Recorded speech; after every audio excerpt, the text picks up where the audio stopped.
नमस्कार, मैं हूं साक्षी मुमगाई। क्या भू कानून के हिमायतियों की हिफाजत के हौसले इतने निकम्मे हैं कि अपने ही संगियों को जमीनों के सौदे करने से रोक नहीं पा रहे?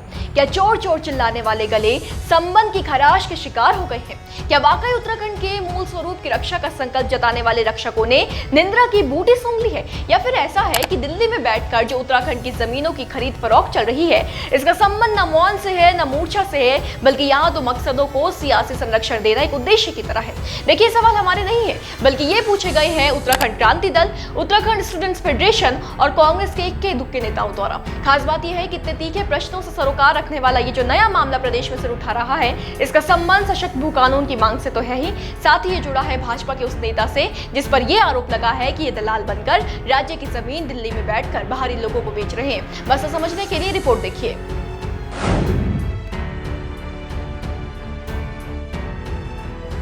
सबसे पहले तो आपको ये जानकारी दे दें कि ये प्रकरण जिम कॉर्बेट पार्क से जुड़ा हुआ है। दरअसल हाल ही में एक वीडियो सामने आया था जो जिम कॉर्बेट की प्रॉपर्टी में कॉटेज बनाने के संबंध में बताया गया। बताया जा रहा है कि जिम कॉर्बेट की प्रॉपर्टी पर 18 कॉटेज बनाए जाने हैं, जिसमें 2 BHK के कॉटेज का दाम 68 लाख और एक कॉटेज का एरिया 1800 स्क्वायर फीट होगा। जिस वीडियो की हम बात कर रहे हैं, इसमें इसी प्रोजेक्ट के लिए निवेशकों को आमंत्रित किया जा रहा है। खास बात यह है कि जिस कंपनी के ऑफिशियल हैंडल से पोस्ट किया गया है, इसके फाउंडर और कोई नहीं बल्कि भाजपा नेता तेजिंदर पाल सिंह बग्गा है। आप समझिए कि वो निशाने पर क्यों है।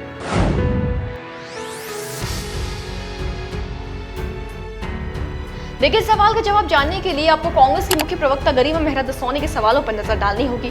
मामले पर चिंता जाहिर करते हुए कांग्रेस प्रवक्ता ने कहा है कि भाजपा जन युवा मोर्चे के राष्ट्रीय सचिव, उत्तराखंड प्रभारी भारतीय जन युवा मोर्चा प्रवक्ता दिल्ली भाजपा, हरिनगर दिल्ली से भाजपा के विधायक प्रत्याशी और BA प्रॉपर्टी वाला कंपनी के founder Tejinder Pal Singh Bagga Jim Corbett में जिस जगह कॉटेज बनाने की बात कर रहे हैं, वहां पहले इसकी जांच आवश्यक है कि वो जमीन सरकारी है या प्राइवेट। इसी के साथ उन्होंने ये भी सवाल किया है कि क्या ऐसे स्थान पर निर्माण करना उचित है जहां किसी निर्माण से बड़े पैमाने पर जंगल, पर्यावरण और पशु पक्षियों को नुकसान होना तय है।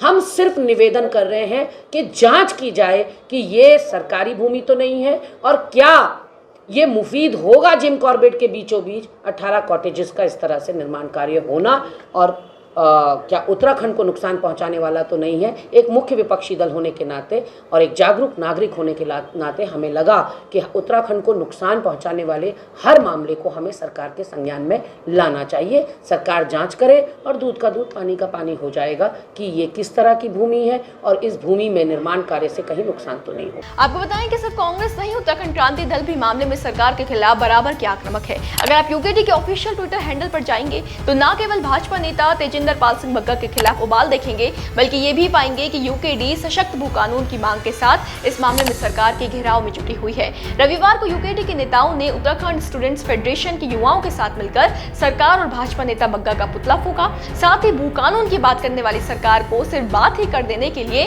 और दोहरा चरित्र उजागर करने के आरोप में घेरा भी है। इसी के साथ UKD ने यह भी दावा किया है कि दिल्ली में बैठकर जो भाजपा नेता पहाड़ की जमीन बेच रहा है, वो CM धामी और मंत्री गणेश जोशी का करीबी है और उससे यहाँ सियासी संरक्षण प्राप्त है।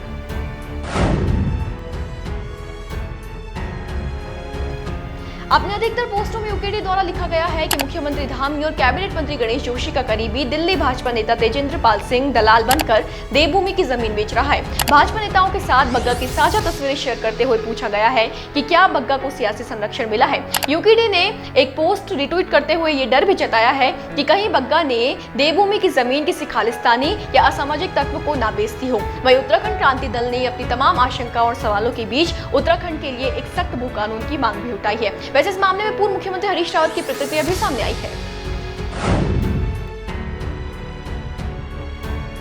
पूर्व CM हरीश रावत ने एक पोस्ट शेयर करते हुए लिखा कि आज गांव-गांव में उत्तराखंड की जमीन बिक रही है और अधिकांश खरीदार सत्ता से जुड़े हुए हैं। यदि आप इस संदर्भित समाचार को अंदर तक टटोलेंगे तो इसमें सत्ता का राष्ट्रीय चेहरा जुड़ा हुआ दिखाई दे सकता है। तो कहीं न कहीं तेजिंदर पाल सिंह बग्गा से जुड़े जमीन की खरीद फरोख्त वाले मामले ने कई बड़े सवाल खड़े कर दिए हैं। किसकी इजाजत से जिम कॉर्बेट की जमीन पर निर्माण किया जा रहा है? ये जमीन सरकारी है या प्राइवेट? इस पर सियासी संरक्षण वाला एंगल जिसे UKD उठा रही है वो अलग है। इसी के साथ एक सवाल ये है कि क्या सच में CM धामी की कि पहाड़ की जमीन भूमाफियाओं से बचाने की कवायद को अपनों से ही धक्का मिल रहा है। और सबसे बड़ा प्रश्न तो उस सख्त भू कानून के मसले पर है जिसकी मांग फिर से प्रदेश में उठ गई है। सवाल है कब उत्तराखंड भूमाफियाओं के चंगुल से खुद को पूरी तरह से सुरक्षित और मुक्त पाएगा। कई बड़े सवाल हैं जिनके जवाब लेकर हम फिर हाजिर होंगे। बने रहे देवभूमि इनसाइडर के साथ। आज ही डाउनलोड करें देवभूमि इनसाइडर।